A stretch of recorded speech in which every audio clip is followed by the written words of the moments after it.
Hey everybody, I'm Holly Martins. I'm a licensed real estate agent up here in the great state of New Jersey, and I am sitting down with my favorite home inspectors, Leo and Brandon from Smart Choice Home Inspections. So we're here to talk shit about the home inspection process, which is a bit complicated and a bit scary and sometimes absolutely hilarious. So guys, tell us a little bit about what a home inspector does.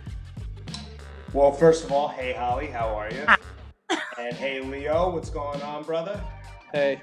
Okay, so a standard home inspection would be this. You, the client, are purchasing a property, and this is one of the biggest investments you're ever going to make in your life. So, especially in this climate where there's a lot of people that are purchasing a little bit over the asking price, we're basically coming in order to make sure that your investment is a sound investment.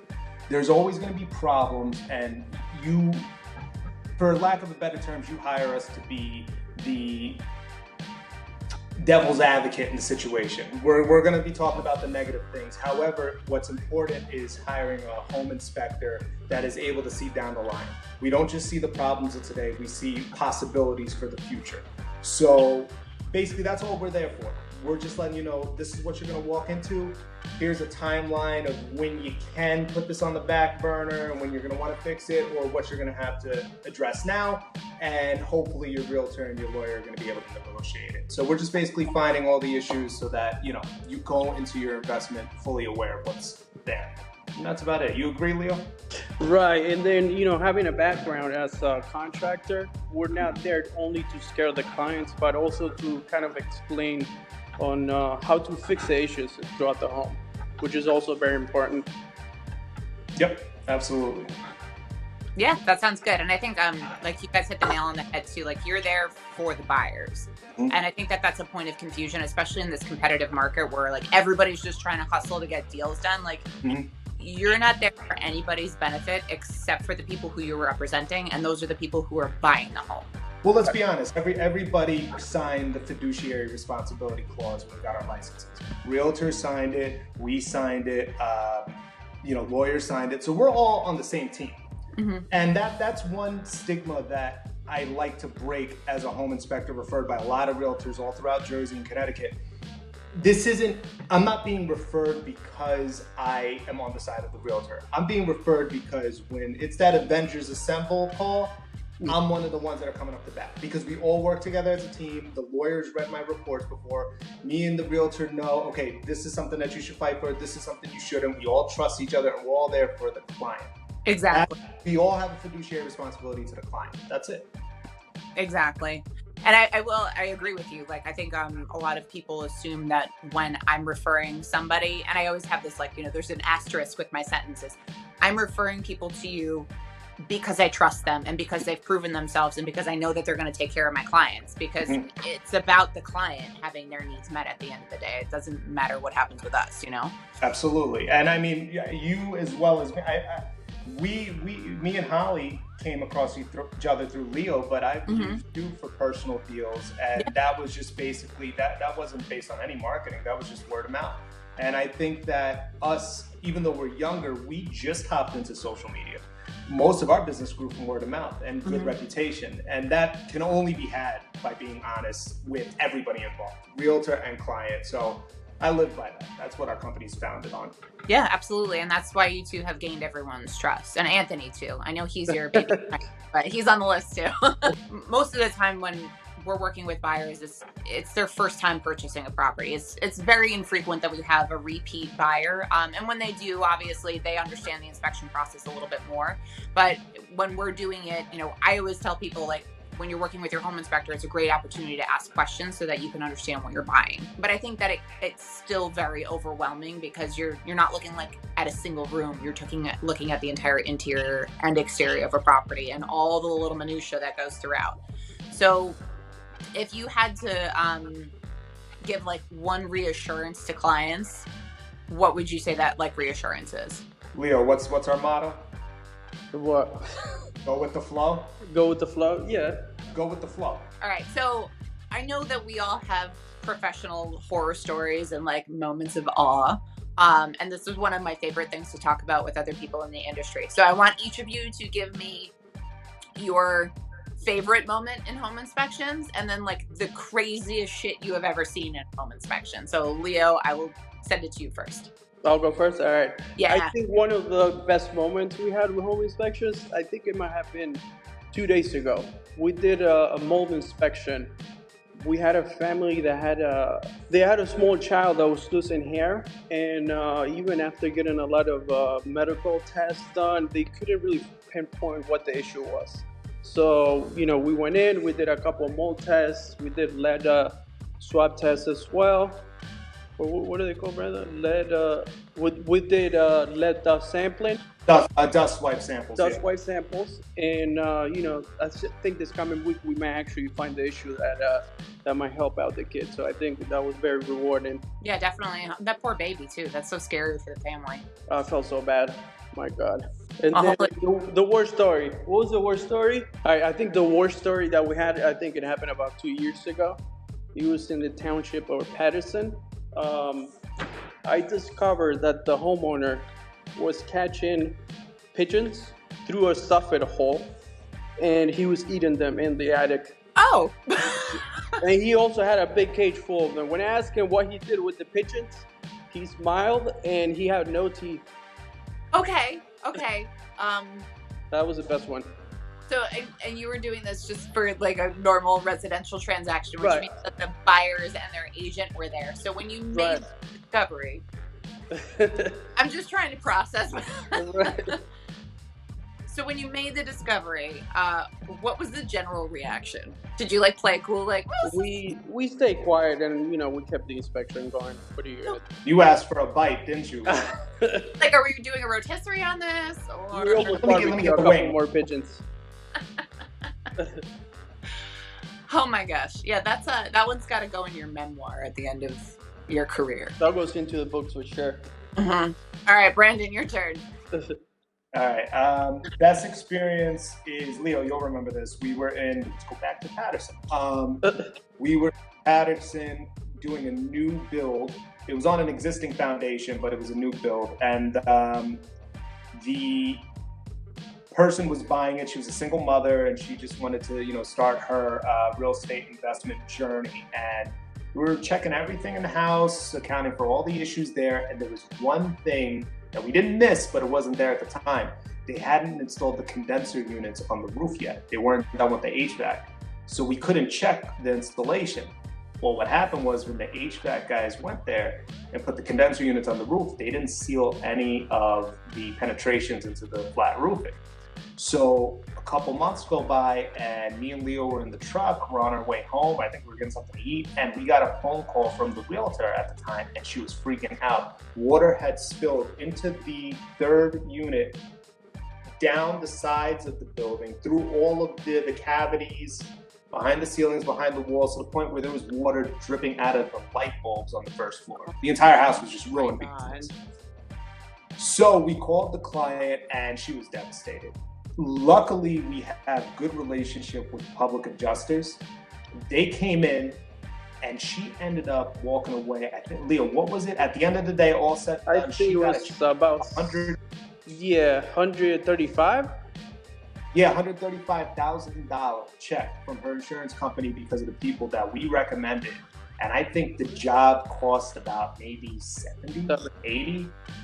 And when you get a check from a from your insurance, you could actually use that for other repairs in the house. Mm-hmm. I mean, she just basically, it was a home run for her. Yeah. She was happy. And it was really awesome to be able to give a solution in a time that was a huge crisis for her. And she was an awesome client. She trusted us. She didn't think that we missed anything. It was just, sometimes you got to watch out who's doing work on your house. Re-inspections are very important. Yeah, that's a big one. And you got lucky. I mean, that's the best case scenario, right? Like, absolutely making lemonade out of lemons for her. Yeah. And then the worst case scenario, I was in a house in Patterson, and and I'm not dogging Patterson. I actually really love doing Patterson inspections because those houses have like a lot of character to them. It's just sometimes due to the amount of times that they've been exchanged through different owners. There's a lot of neglect, so a lot of those houses do need work, unfortunately. But I do like inspecting them. But there was one time I was on the second floor, and I was in the stairwell, going in between units, and there was a kid with a little toy car, and he's just riding on the handrail. It was cute. I'm a 6'3" 5-year-old, so I like little kids with imagination. Funny to me. So he's riding the car. There's an electrical sub panel right there, a Federal Pacific at that, and he's riding the car, and he's about to just spring it right into the panel. And I was, oh! And I got in the way. The kid started crying. The mother came and I said, "What did you do?" I'm like, "You don't understand." What I explained it to them. I'm like, I had to intervene. So they were all cool about it. We go check their apartment, and now he's playing with the toy car, and he's riding over some broken asbestos on the ground. Oh my goodness. Putting the toy car in his mouth, and I was like, okay, this is. So we go into the other unit, and the client wants me to check every bedroom, and I'm like, okay, but we're gonna have to remodel the whole house. We knock on this door, the door opens, like 10 Pomeranians covered in crap come running out. Not pigeons, Pomeranians. Pomeranians come running out, and some guy in his tank top is like a little. He comes out and says, "Infections?" And I was just like, "Yep." And I look in the room, and it's just exactly what you think 10 Pomeranians in a little room would be. I just looked in there, and I looked at the client. I'm like, "Let's keep going." They were like, "No, let's check it out." I'm like, "Let's keep going. They're not going to find anything in here that you don't. Let's keep going. Let's just keep it. Let the dogs go back in the head." That was I think the realtor in that house actually said to the client at one point, "It's like, hey, if you don't check the soil, there's no oil tank there." And I was just like, okay, yeah. Okay, let's have a separate conversation. Like, this is segueing into a few different things here. We are bound by a code of ethics in our industry, and the three of us have had a lot of conversations about the best behavior, exemplary behavior from agents, and then behavior that makes us want to scream to the gods and pull our hair out. So, what are the things that you would like to say to agents who maybe don't understand the rules of the game here? Anybody can get rich overnight doing things the wrong way. Fast money comes quick. Fast money goes just as quick. During these hard times that we're going through right now, our country's in a recession. The housing market has slowed down. We're all still working. That's because our reputation is A+. We're working through this season, and this is apparently one of the worst Januaries on record in a while, and we're fine. And that's because of our reputation. So what I would say is think long-term. Don't think about that commission check for today at the behest of your fiduciary responsibility. Think long-term, because you want to be the person in everybody's pocket that they are proud to refer. Referrals come with trust. If there's no trust there, no one's going to refer you. That's very true. So again, going back to clients, a lot of them are first-time home buyers. They really don't understand what they're getting themselves into. And going through the home inspection is the part where most people get overwhelmed in the transaction process. Like, looking at the house is like, oh my God, this is exciting, everything's fun. And then their anxiety starts to mount a little bit once they go through the contracts and the attorneys get involved in tightening up all the language. And then we do inspection day, and that's when their heads just collectively explode and they're officially overwhelmed. So again, I know because I work with you guys, that your job is to benefit the client. But if there were three things that you could say to them in preparation for an inspection, what would those things be? What I always start off an inspection with is this. I don't care if it's a $200,000 house. I don't care if it's a $2 million house. The report's going to be long. There's just going to be things in the house. It's normal. When I start looking at you a little bit funny, that's when we know pull back. But me going through the entire home, I'm going to find stuff. It is what it is. But thankfully, you chose an inspection company that were realistic. We know price points on how much it usually costs to fix things. We're not going to put it in the report, but we'll give you a general idea. We have referrals we could refer to you. So I just try to make them feel comfortable knowing that the next 2.5 hours, they're going to hear nothing but negative. But that's what you hired us for. I try to turn negatives into positives and offer solutions rather than just leave you in the dark. because it's a scary time. You know, and so that's about it. Go with the flow. Just go with the flow. Be acceptable to changing your perspective on things that you might have wanted to do to the house. You might not be able to do the kitchen right now. Maybe you got to do the roof. It is what it is. You know, at least you know. What about you, Leo? Do you want to add anything? I think you got everything, but maybe take one step at a time. Sometimes when they see the report, they jump ahead, they start overthinking all the work that's really involved into repairing everything. I think that you have to, move slow with the process, talk to your realtor, talk to the attorney, and then, if anything can be negotiated, I think it's at that moment in time that you should really think of what the next step would be, but nothing before. People always get scared during the home inspection. Yeah, that's what we're there to do. Yeah, and be realistic. Like if you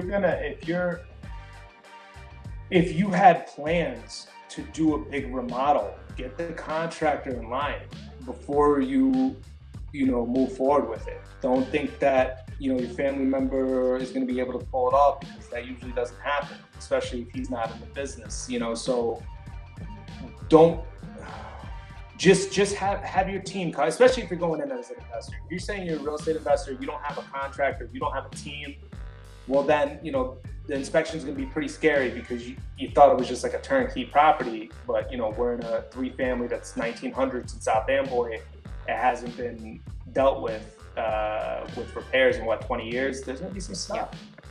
So you just got to be realistic and just be self-aware, and you'll make a lot of money in this business. One of the things that I always tell clients when we're preparing for the home inspection is it doesn't matter if you're buying new construction or you're buying a 200-year-old house, you're always going to find something. Like, you guys will always have a comprehensive report, and it's always going to be overwhelming, and it's always going to sound like her roof is going to fall in. But it's kind of about assessing what all of those findings are, and what are like normal maintenance issues, what's normal wear and tear, what's normal, age on something, and what's like an actual red flag crisis situation. Yeah. And I mean, it's, me personally, I love the older houses. Things that are like 100 plus years old, it's consistent. The structure is usually consistent, unless it's been neglected, with like falling walls, things of that nature, termite, that's different. But the older houses, what do we say, Leo, all the time? A 4x4 was a 4x4 back then. You know what I mean? Now, I don't know. But what was the other thing, Brandon? Some people think that older homes have a lot more issues than this new developments. But from experience, we actually do a couple of developments every month. And sometimes we do find a lot more issues on the new developments. Builders are rushing, they're being rushed, and the issues are there. Sometimes we have inspection reports from brand new properties that have a lot more issues than a home that has been around for 100 years, but it's been taken care of. Oh yeah, we do commercial properties for new developers. We do up to like 100 units sometimes. Leo and Anthony are out there in Patterson doing it, and I mean, sometimes he'll give me a call and it's just like none of the vents were connected for any of the HVAC, and it's just like, what? Yep. They're moving in tomorrow. It's like, what? So there's always going to be some stuff, man.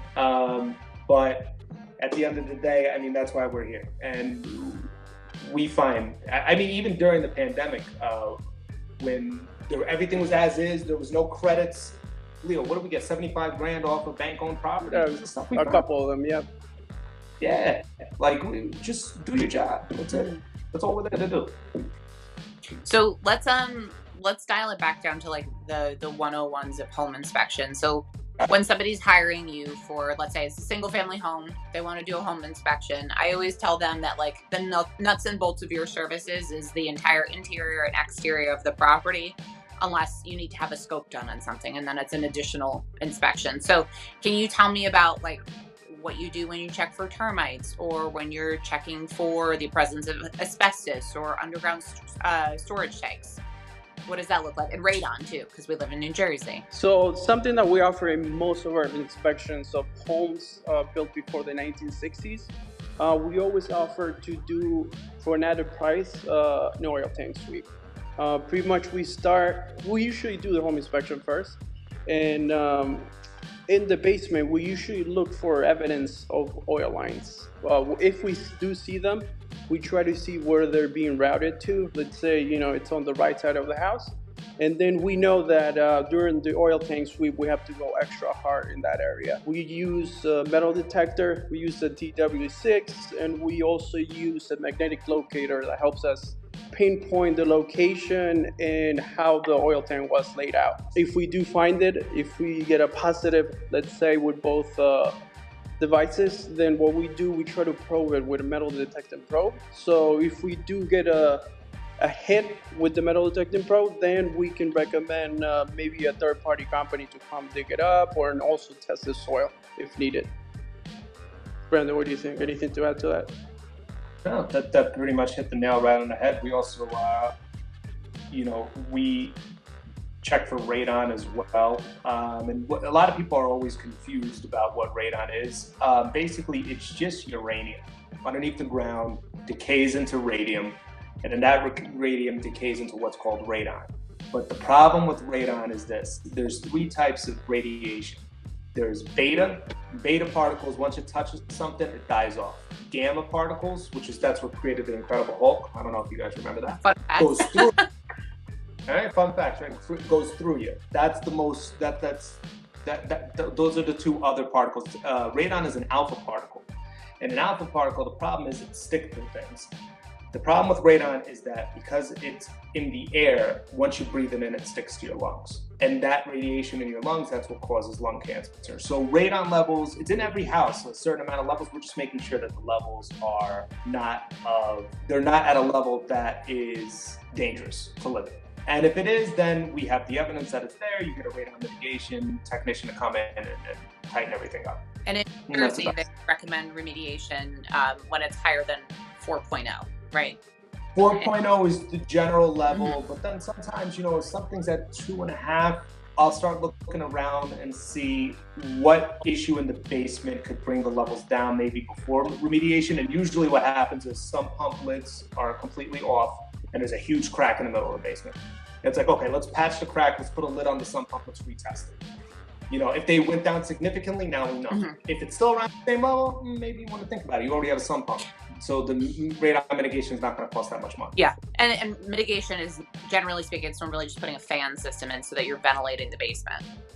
Yeah, PVC pipe, usually all the way through and out the roof with a fan and a barometer or barometer. How do you say it, Leo? Manometer. Manometer. Manometer. Dun, dun, dun. Manometer. Yeah, man of war. So what's the highest radon you've ever seen? I mean, Brandon, when you and I were at that one house in Randolph, it was 90. When we were at that one house, it was 98. 98, yeah. And that was the highest that I had ever seen. And you're like, again, the state recommends that it's mitigated when it hits 4. So 98, we all ran out of the house. Yeah. What's the highest level that each of you have seen? I think I saw 82 or something around that number. No, remember we saw that 100 something? You saw 100? I don't know. I've seen 100. It was a nightmare. They're all blending into one. Right. Yeah, I don't know. I'd have to look in the records. But 96 definitely. That's extremely high. But yeah, we saw, I remember our first one we freaked out at. We were at 25 over all the way out west. We had no idea what we were in for. Then it started going higher and higher. When you were being inspectors and everything was new. Yeah, it was just getting. That's the thing too, man. Going from a contractor perception to being an inspector. I remember there were so many talks that we had to have where it was just like we were mitigating everything. Like this doorknob, it's just not put on right. It's like, You gotta pick your battles. Yeah. Like fun days. So tell me a little bit. We talked about radon. We talked about tank sweeps. Tell me a little bit about when you're looking for termites. What does that process look like? And what's like the worst case scenario you've ever seen with that versus what you normally see? Plainfield, right, Leo? Yeah, every house in Plainfield has a lot of termite damage. That's interesting. I don't know why, but every time we go to Plainfield, it's always the same. I think one time I saw a house that had termite mud and damage all the way up to the rafters of the home, and it was a 3-story home. That's impressive. Oh, you know what? The townhouse that I just did down in South Jersey for the insurance company. Yeah, I just did it. I work for an insurance company, and we basically, it's like a PMI insurance company. I just check out the houses during the process of whatever, it's a foreclosure, etc. So I went down to South Jersey to a townhouse, and it was an abandoned house. There was some mold, and a typical abandoned house. And all of a sudden, I saw like something that looked like termite mud. And termites are pretty much albino, so they travel through this little mud tube so that they don't get exposure to the sun. I saw this little tube, and I just started looking the entire wood frame of the townhome, including the people next door. Termites all the way up into the rafters of the roof, just everywhere. Every piece of framing that I saw, there was termite mud in there. Oh my It goodness. was insane. That never happens, and that's why I tell clients too, like if I see it on a little area, let's treat the property. I'm gonna thoroughly look through the structure, the sill plate, everything, see where it's at. But generally, we can kind of see where it stops and ends. But once it hits that subfloor, and we can kind of see it going, and that's when you want to, take some further measures. But that was the worst I ever saw. That was insane. That sounds pretty terrible, because then you're dealing Yeah. with a huge amount of potential structural issues, and nobody wants to do that kind of work. No. Nope. All right. Is there anything else that we should cover? Oh, let's talk about the things that you don't offer in a home inspection. So if you're again standard, like you're doing the radon test, you're checking for underground storage tanks, you're doing a full visual inspection for termites and other wood boring insects, but you don't do level 2 chimneys, you don't do sewer scopes. So Right. I always tell buyers, like, hey, it's not, obviously everything is a la carte here. You can pay for whatever you want, but I prefer erring on the side of caution, because I bought a house with sewer line damage that we didn't know about and termite damage that we didn't know about. So I don't want my... What did your inspector say about the sewer? It just wasn't a big deal then, but we bought it before doing the sewer scopes became commonplace. But let me ask you something. Did you have cast iron? Yes. That's the thing. If let's say the house is built in what year's your house? She's 1906. I would always recommend the sewer scope then, because it's like cast iron. Leo, what's the life expectancy? 50 to 80 years? I don't remember from the top of my head. Yeah, so we're talking about We're looking at 120 now. 120 years. So yeah, you check the sewer line, Yeah. because I'll tell you, you make any alterations. It just happened to my house here. We're trying to change the cast iron to PVC above ground, not even to the septic. And we did one cut, and that vibration just collapsed the sewer line right underneath the ground. And it's just, you make any alterations, you don't know what type of shape it's in underneath the ground. Now, if you're talking about something from the 1970s, 1980s, but yeah, that's unfortunate that inspector didn't call that out for you. But again, it's a learning lesson for me, and I bought this house before I was licensed. But now I tell people, like, hey, you might not want to spend the $100 up front to do these inspections, but a sewer line could cost you easily 20 grand if you're pulling up the whole thing, depending on the severity of the work. Like, it's worth it for you to invest the money into doing the inspection. So tell me a little bit about like what the sewer scope process looks like and what doing like a level 2 chimney looks like. Oh yeah, so not every homeowner's policy covers sewer issues. Yeah, So you it's have to always get good to that get a separate policy for that if you're not planning on getting a sewer scope inspection. Absolutely.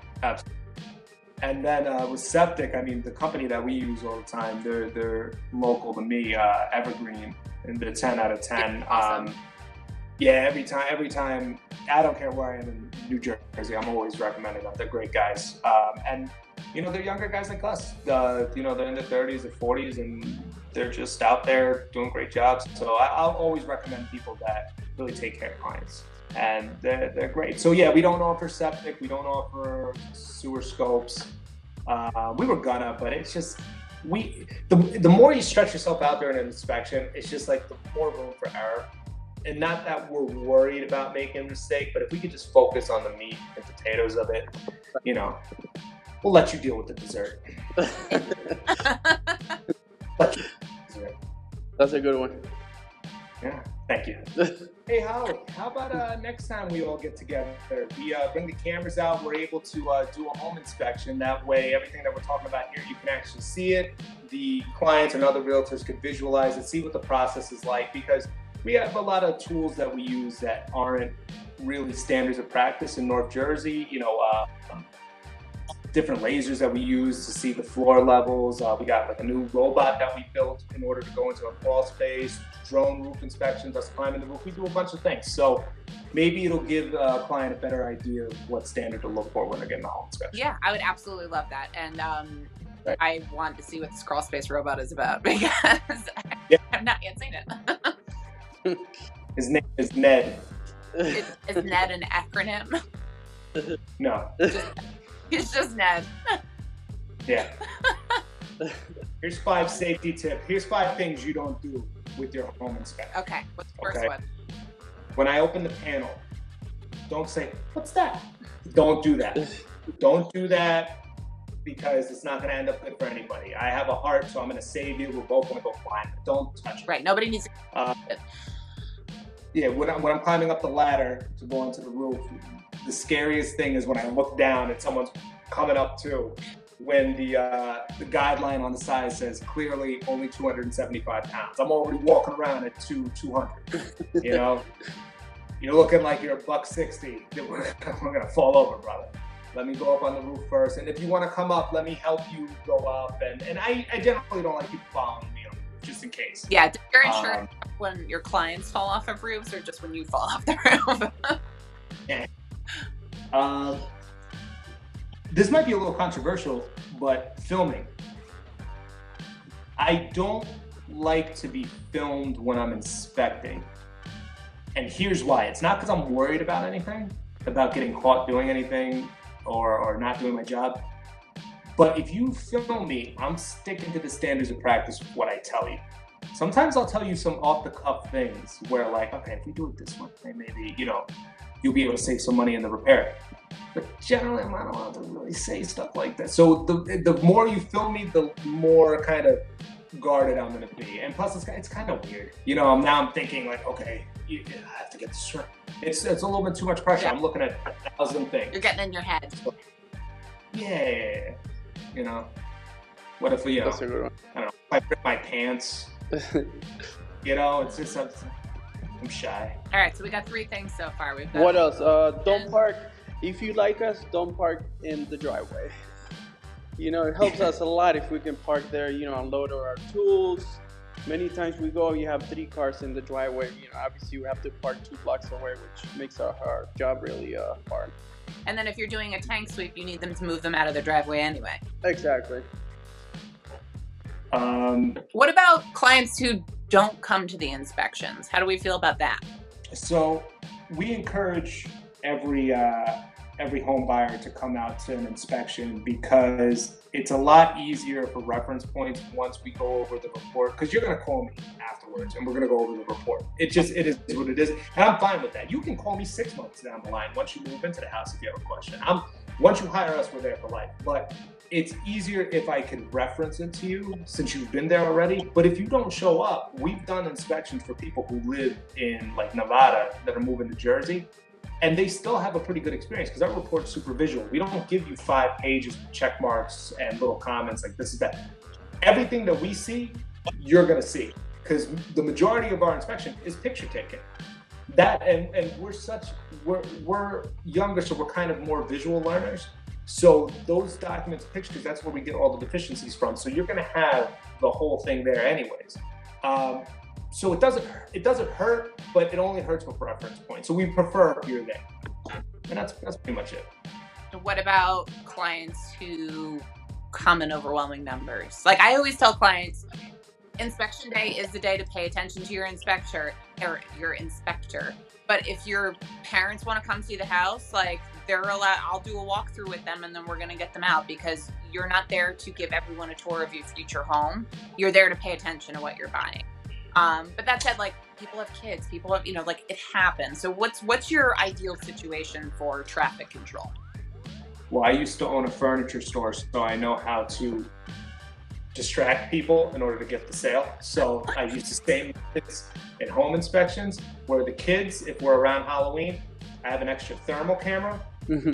And we're going to do a little special intro for their apprentice, Anthony, who has been on the job for how long now? A little over a year.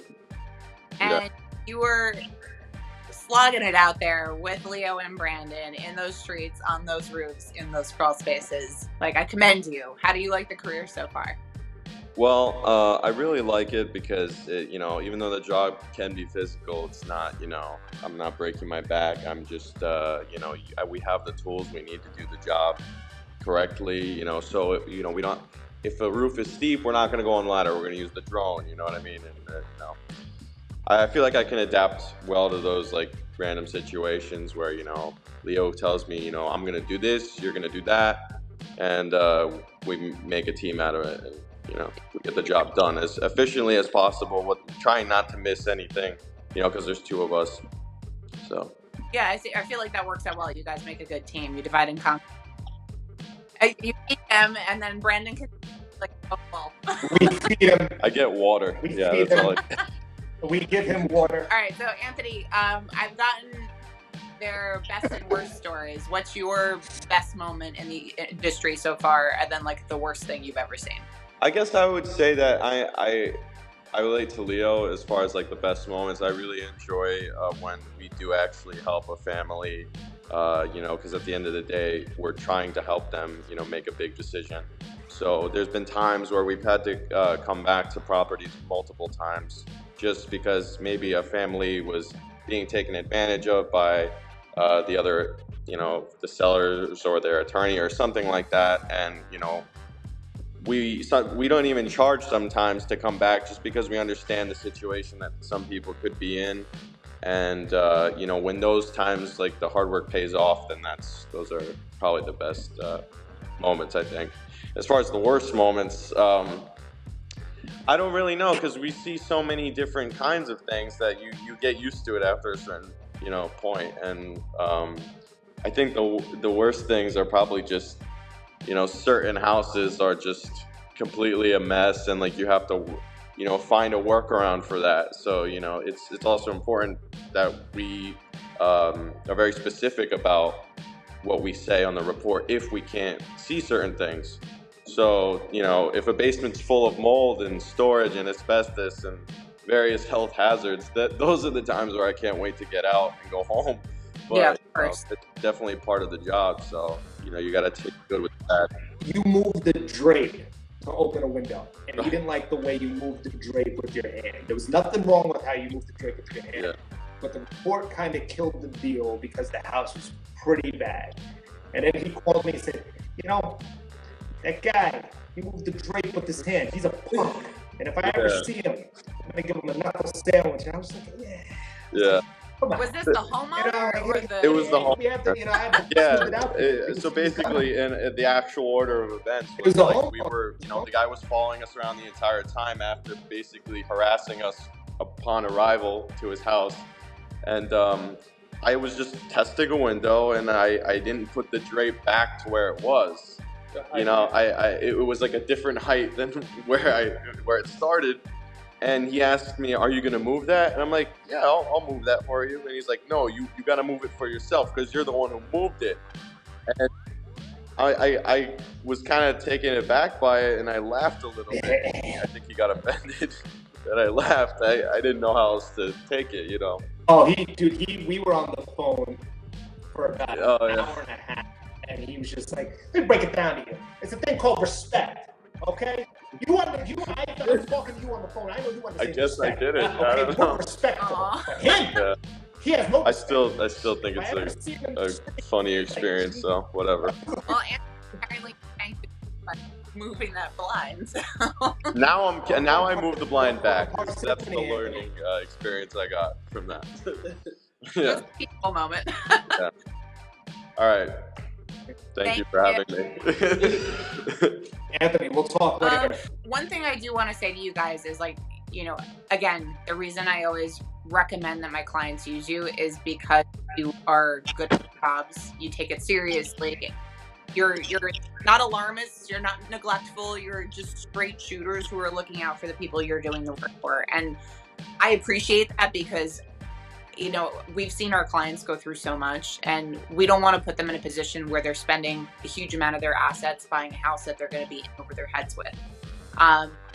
So I'm grateful to you guys for being honest and patient and being a good resource for those people after they close, you know, so that they always have somebody they can call upon if they have questions about the product that they purchased. So thank you for being good guys in the battle. No, thank you for doing what you do and being, you know, in my opinion, you're the best realtor that I've ever come in contact with in Jersey. And, you know, I recommend you to anybody that I come across that's looking for a realtor. And the thing is that I think what ties us all together is that we all look at everybody like people. I'm going to be humorous when I'm out doing an inspection because I'm a funny guy, and honestly, it's kind of boring to do the whole pay well and this over here. Let's hang out. Let's look at the issues. Let's come to some solutions. You know, I want you to have a good experience because at the end of the day, congratulations, this is your forever home. Right. You know, let's start. I mean, you are very good at breaking. Let's not start it off with wrong. Let's have a good time. You know? Recreationally. All right, guys.